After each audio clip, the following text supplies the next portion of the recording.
I'm Bob Clark. It's now time for our commercial real estate report this morning here on 770 KKOB. With us on the program is Walt Arnold from SIOR Van Ness. And Walt, what do you have for us today?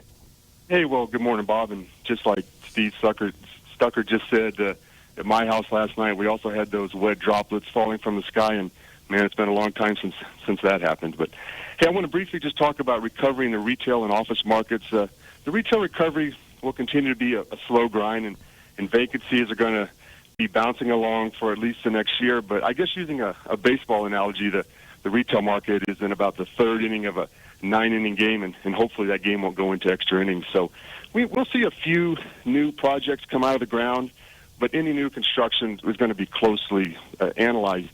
The other point about retail is the large amount of struggling properties that are working their way to their loan call, and this could really potentially spell trouble.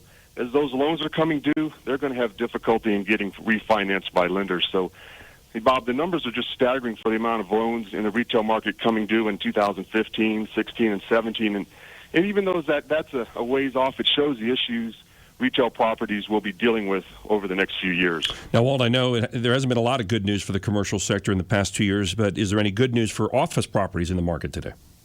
Well, it's also been a tough market, and as a retired NFL football player, I'm praying that my retirement will get a major boost with this new collective bargaining agreement. The office sector, especially in new construction, is on hold. First, there just aren't enough tenants willing to occupy enough space to trigger construction.